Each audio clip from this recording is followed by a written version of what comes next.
Illusion zerbrochen, dass man in einem Staat Israel frei und liberal und demokratisch modern leben kann. Ancaman boikot mengguncang Piala Dunia 2026. Raksasa sepak bola Jerman dan Iran disebut bisa mundur dari turnamen terbesar di planet ini. Ketegangan politik global yang dipicu Presiden Donald Trump membuat dunia sepak bola deg-degan menanti nasib turnamen akbar di Amerika Serikat, Meksiko, dan Kanada. Apakah ini akan menjadi skandal terbesar dalam sejarah Piala Dunia FIFA? Ancaman mundurnya tim raksasa bisa mengguncang panggung sepak bola dunia hingga ke akar-akarnya. Jika benar terjadi, drama politik dan olahraga ini bisa mengubah jalannya turnamen paling ditunggu di bumi. Publik pun bertanya-tanya, siapa lagi negara yang akan mengikuti jejak boikot mengejutkan ini? Dan lebih mengejutkan lagi, ternyata sudah ada banyak negara yang pernah mengguncang dunia dengan keputusan serupa di masa lalu. Simak semua berita selengkapnya hingga selesai.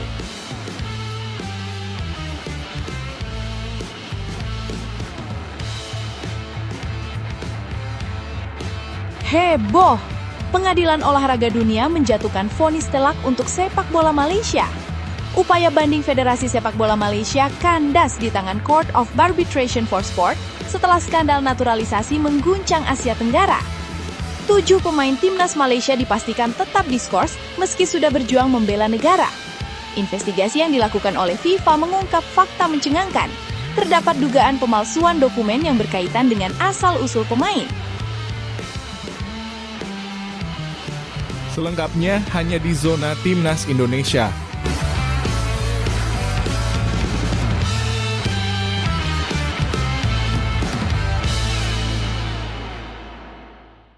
Sebelumnya, jangan lupa subscribe channel ini supaya tidak ketinggalan berita Timnas Indonesia. Konflik panas Timur Tengah mengancam Garuda Calling Timnas Indonesia. Jalur penerbangan dari Eropa ke Jakarta terancam lumpuh setelah serangan Amerika Serikat dan Israel ke Iran memicu balasan yang mengguncang kawasan. Bandara transit raksasa di Doha dan Dubai disebut-sebut bisa menghambat kedatangan pemain diaspora timnas. Apakah para bintang Eropa Garuda terancam gagal pulang membela merah putih? Drama besar menjelang FIFA Series 2026 membuat fans sepak bola Indonesia deg-degan. PSSI putar otak mencari jalur alternatif, bahkan sampai pertimbangkan rute melalui Amerika Serikat. Mampukah pasukan Garuda tetap berkumpul tepat waktu di Jakarta? Tonton hingga selesai. Gelombang ketegangan geopolitik yang kembali memanas di kawasan Timur Tengah kini tak hanya mengguncang dunia politik internasional, tetapi juga berpotensi menyeret dampak besar ke dunia sepak bola, khususnya bagi timnas Indonesia. Persiapan skuad Garuda menuju ajang FIFA Series 2026 mendadak diwarnai kekhawatiran besar terkait jalur penerbangan para pemain diaspora yang berkarir di Eropa. Konflik yang melibatkan Amerika Serikat dan Israel terhadap Iran memicu aksi balasan yang meningkatkan ketegangan di kawasan Timur Tengah. Dampaknya, beberapa jalur udara strategis sempat mengalami gangguan operasional. Bahkan, sejumlah bandara utama di wilayah tersebut dilaporkan tidak beroperasi untuk sementara waktu.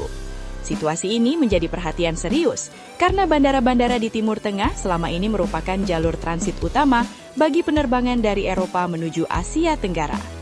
Bandara internasional di Doha, Qatar, serta Dubai di Uni Emirat Arab selama ini menjadi titik singgah penting bagi para pemain yang hendak terbang menuju Indonesia. Masalahnya, skuad Garuda saat ini dihuni banyak pemain diaspora yang merumput di berbagai klub Eropa. Beberapa di antaranya bahkan menjadi pilar utama tim.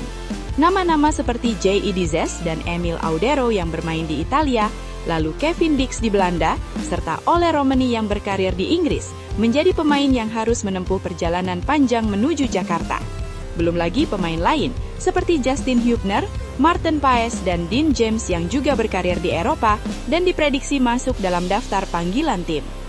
Pelatih kepala timnas Indonesia, John Herdman, saat ini tengah mempersiapkan agenda besar bertajuk Garuda Calling untuk mengumpulkan seluruh pemain sebelum turnamen dimulai. Ajang FIFA Series 2026 sendiri dijadwalkan berlangsung pada 27 hingga 30 Maret, dengan Indonesia bertindak sebagai tuan rumah. Turnamen mini ini akan menghadirkan beberapa tim nasional dari berbagai benua, termasuk Timnas Bulgaria, Timnas Kepulauan Solomon, serta Timnas Saint Kitts dan Nevis. Ajang ini menjadi kesempatan penting bagi skuad Garuda untuk menguji kekuatan dan mematangkan strategi menghadapi kompetisi internasional berikutnya. Namun di balik persiapan tersebut, bayang-bayang gangguan perjalanan udara membuat Federasi Sepak Bola Indonesia harus ekstra waspada. Anggota Komite Eksekutif PSSI, Arya Sinulinga, mengakui bahwa pihaknya sedikit khawatir terhadap situasi penerbangan para pemain dari Eropa. Pernyataan itu disampaikan Arya saat menghadiri kegiatan buka puasa bersama dan bermain sepak bola dengan komunitas PSSI Pers di lapangan C Gelora Bung Karno, Jakarta pada Jumat petang. Menurutnya, situasi keamanan di Timur Tengah saat ini membuat jalur penerbangan internasional menjadi tidak pasti. Oleh karena itu, federasi sedang mencari berbagai alternatif agar para pemain tetap bisa tiba di Indonesia tepat waktu. Salah satu opsi yang sedang dipertimbangkan adalah mengalihkan rute perjalanan melalui wilayah lain yang lebih aman, bahkan hingga kemungkinan transit melalui Amerika Serikat. Namun, hingga saat ini, keputusan final mengenai jalur penerbangan masih belum ditentukan. PSSI masih menunggu perkembangan situasi global sekaligus berdiskusi dengan staf pelatih untuk menentukan solusi terbaik. Dalam kondisi penuh ketidakpastian ini, satu hal yang jelas, seluruh pihak berharap para pemain diaspora tetap bisa bergabung dengan skuad Garuda tepat waktu. Sebab kehadiran mereka sangat vital untuk menjaga kekuatan tim nasional saat menghadapi turnamen internasional. Jika situasi konflik terus memanas dan jalur udara tetap terganggu, bukan tidak mungkin Garuda Calling kali ini akan menjadi salah satu proses pemanggilan pemain paling menegangkan dalam sejarah perjalanan Timnas Indonesia. Dukung terus berita sepak bola terbaru. Like kalau kamu bangga dengan Timnas Indonesia. Komen menurutmu apakah konflik ini akan benar-benar mengganggu Garuda Calling? Share ke teman-teman pecinta bola agar mereka juga tahu kabar penting ini. Subscribe supaya tidak ketinggalan update panas Timnas Indonesia dan sepak bola dunia.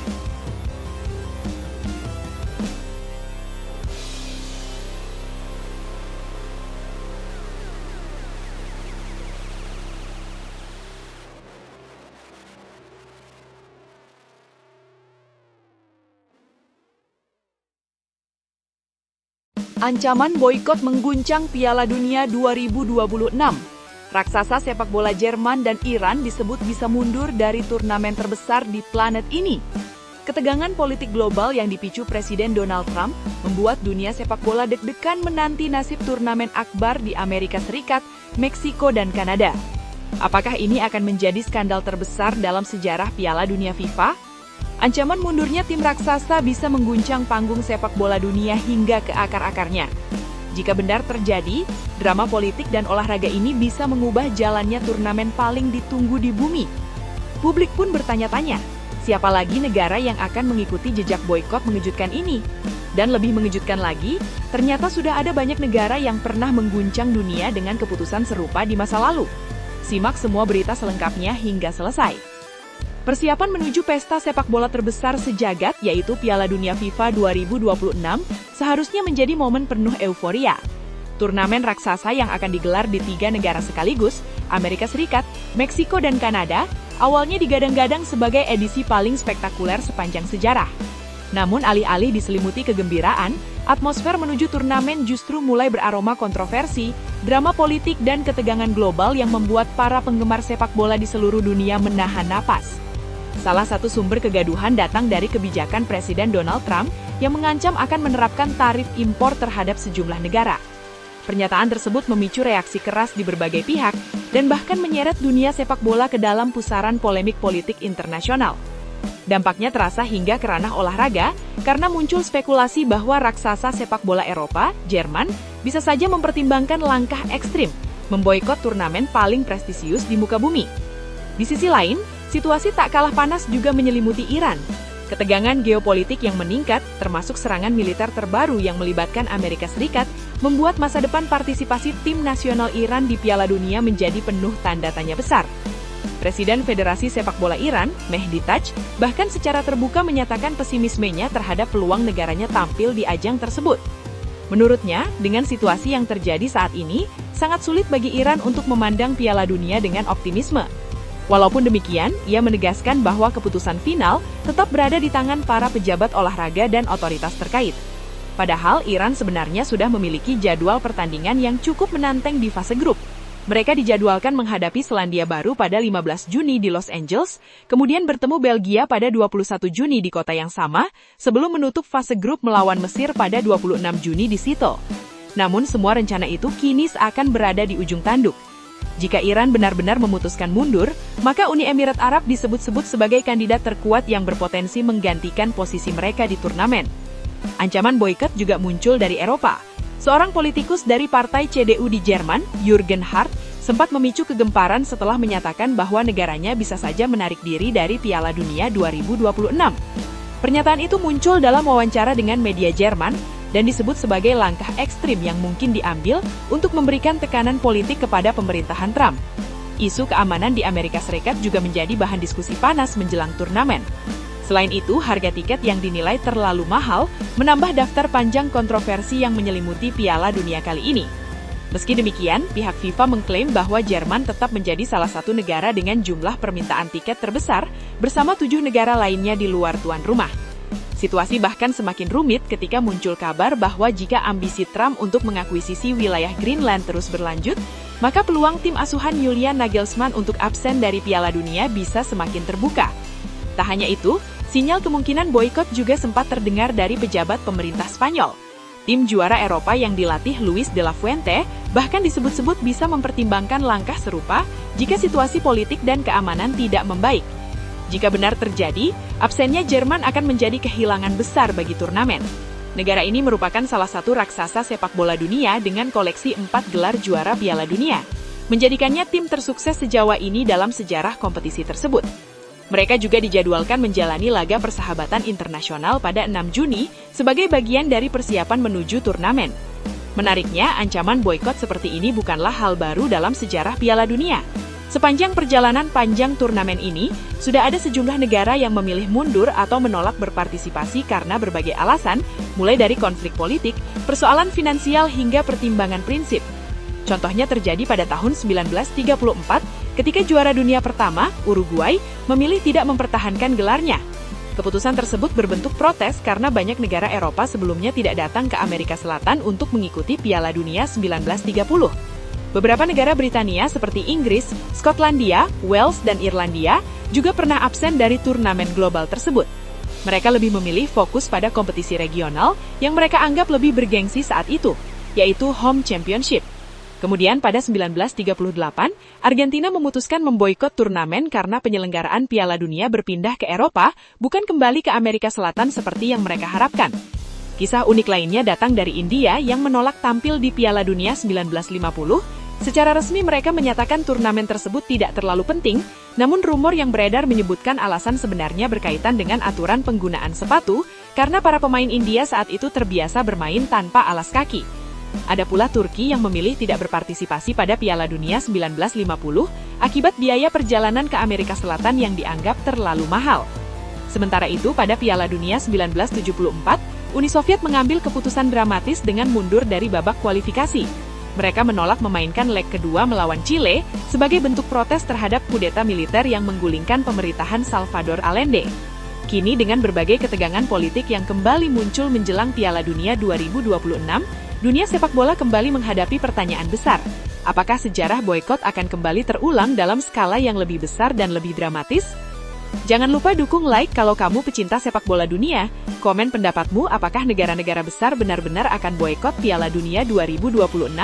Share ke temanmu supaya mereka juga tahu drama besar di balik Piala Dunia. Subscribe untuk update berita sepak bola paling panas, heboh dan penuh drama.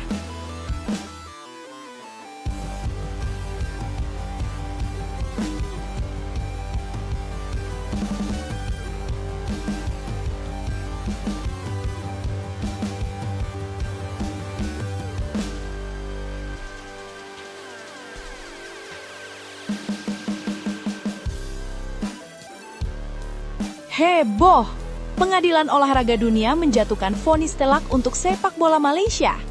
Upaya banding Federasi Sepak Bola Malaysia kandas di tangan Court of Arbitration for Sport setelah skandal naturalisasi mengguncang Asia Tenggara. 7 pemain timnas Malaysia dipastikan tetap diskors meski sudah berjuang membela negara. Investigasi yang dilakukan oleh FIFA mengungkap fakta mencengangkan. Terdapat dugaan pemalsuan dokumen yang berkaitan dengan asal-usul pemain. Dokumen tersebut diduga dimanipulasi agar para pemain memenuhi syarat administratif untuk membela tim nasional Malaysia dalam kompetisi resmi internasional. Kasus ini menjadi sorotan besar karena para pemain yang terlibat ternyata sudah sempat tampil dalam sejumlah pertandingan internasional. Bahkan beberapa di antaranya telah mengoleksi caps bersama timnas Malaysia sebelum pelanggaran administrasi tersebut terungkap ke publik. Tidak tinggal diam, pihak federasi berusaha melakukan berbagai langkah hukum untuk menyelamatkan para pemain. Awalnya FAM mengajukan banding kepada FIFA dengan harapan sanksi tersebut dapat dikurangi atau bahkan dibatalkan. Namun harapan itu pupus setelah Badan Sepak Bola Dunia menolak permohonan tersebut. Sebagai upaya terakhir, perkara ini kemudian dibawa ke Court of Arbitration for Sport, lembaga yang sering menjadi pengadil tertinggi dalam sengketa olahraga internasional. Akan tetapi, keputusan CAS ternyata tidak berpihak pada Malaysia. Dalam putusan resminya, panel hakim CAS menyatakan bahwa pelanggaran yang dilakukan telah terbukti secara sah. Kasus ini dinilai melanggar ketentuan yang tercantum dalam pasal 22 Kode Disiplin FIFA yang mengatur tentang penggunaan pemain yang tidak memenuhi syarat. CAS menegaskan bahwa hukuman terhadap para pemain tetap berlaku sebagaimana yang telah ditetapkan sebelumnya. Artinya, ketujuh pemain tersebut harus menjalani larangan bermain selama 12 bulan dalam pertandingan resmi. Dalam dokumen keputusan yang dipublikasikan, panel CAS menuliskan bahwa setelah menelaah seluruh bukti dan argumen yang diajukan, mereka menyimpulkan bahwa pemalsuan dokumen terkait kelayakan pemain memang benar terjadi.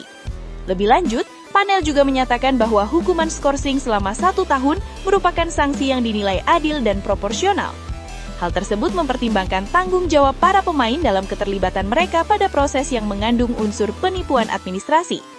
Selain hukuman kepada pemain, Federasi Sepak Bola Malaysia juga tidak luput dari konsekuensi berat. CAS memutuskan bahwa denda finansial sebesar CHF 350.000 CAF tetap harus dibayarkan oleh Federasi Sepak Bola Malaysia. Jika dikonversikan ke mata uang Indonesia, jumlah tersebut setara dengan sekitar 7,5 miliar rupiah. Angka yang tentu menjadi pukulan finansial bagi Federasi Sepak Bola negara jiran tersebut. Dalam putusannya, CAS juga menjelaskan bahwa masa larangan bermain sebenarnya telah mulai berjalan sejak 25 September 2025 hingga 26 Januari 2026. Artinya, sebagian dari hukuman tersebut telah dijalani oleh para pemain sebelum keputusan final dikeluarkan. Meski demikian, para pemain masih diperbolehkan untuk tetap menjalani latihan bersama klub masing-masing selama masa skorsing berlangsung. Mereka hanya dilarang tampil dalam pertandingan resmi selama periode hukuman. Keputusan ini sekaligus menutup seluruh jalur hukum yang sebelumnya ditempuh oleh pihak pemain dan federasi. Dengan demikian, sanksi yang dijatuhkan oleh FIFA kini resmi berkekuatan tetap setelah diperkuat oleh putusan Court of Arbitration for Sport. Kasus ini pun menjadi salah satu skandal administrasi terbesar yang pernah menghantam sepak bola Asia Tenggara.